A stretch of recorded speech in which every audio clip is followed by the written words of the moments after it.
সাগরে সৃষ্ট typhoon গেইমি Philippine ও তাইওয়ানে ধ্বংসযজ্ঞ চালিয়ে এবার এগিয়ে যাচ্ছে চীনের দিকে।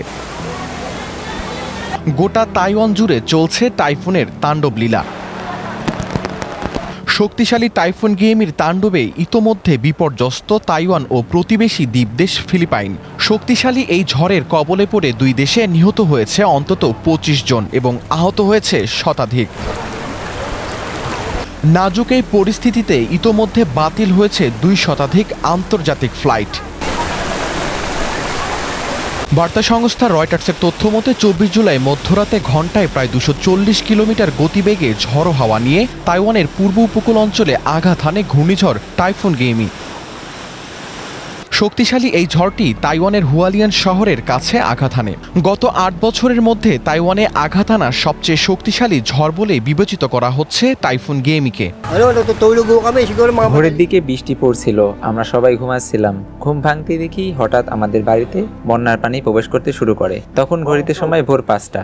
আমাদের সবকিছু ভেসে গেছে, এখন শুধু অপেক্ষা সবকিছু ঠিক হওয়ার জন্য। সবকিছু তলিয়ে গেছে, সবকিছু ধ্বংস হয়ে গেছে। বন্যার পানি আমাদের বাড়ির ২য় তলায় পৌঁছেছে। ঘরের সমস্ত জিনিসপত্র নষ্ট হয়ে গেছে, সবকিছু ভিজে গেছে, কোনো কিছুই রক্ষা করতে পারিনি। শক্তিশালী এই ঝড়ের কবলে পড়ে তাইওয়ানের বিভিন্ন রাস্তাঘাট প্লাবিত হয়েছে। পানিবন্দী হয়ে আশ্রয়হীন হয়ে পড়েছে হাজার হাজার পরিবার। এছাড়াও বিদ্যুৎ বিচ্ছিন্ন হয়ে পড়েছে গোটা শহর। অন্যদিকে ফিলিপাইনে ভারী বৃষ্টিপাতের ফলে বন্যা ও ভূমিধস দেখা দিয়েছে।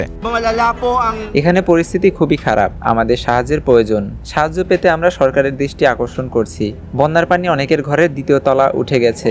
যাদের বাড়ি নদীর কাছাকাছি তাদের অবস্থা আরো খারাপ। বন্যায় গতকাল থেকে নদীর পাড়ের বাসিন্দাদের অবস্থা খুবই খারাপ। অনেক পরিবার এই বন্যায় ক্ষতিগ্রস্ত হয়েছে, কিন্তু নতুন করে যেন কোনো প্রাণহানি ক্ষয়ক্ষতি না হয় সেজন্য আমরা নদীর পাড়ের বাসিন্দাদের দ্রুত সরিয়ে নেওয়ার আহ্বান জানাচ্ছি। তাইওয়ানে তাণ্ডব চালানোর পর ঘূর্ণিঝড়টি কিছুটা শক্তি হারিয়েছে, তবে এখনও টাইফুনটির কেন্দ্রে গতিবেগ ঘন্টায় সর্বোচ্চ ১৪০ কিলোমিটার। টাইফুনের ফলে বর্তমানে ২১৫ কিলোমিটার বেগে দমকা হাওয়া বয়ে যাচ্ছে, যার ফলে ঘূর্ণিঝড়টি এখন ৩য় ক্যাটাগরির হ্যারিকেনে পরিণত হয়েছে। এদিকে টাইফুন গেইমির প্রভাবে চীনের দক্ষিণ পূর্ব অঞ্চলে ভারী বৃষ্টিপাত এবং ঝোড়ো হাওয়া বয়ে যাওয়ার কারণে সব ফ্লাইট এবং ট্রেন বাতিল করা হয়েছে।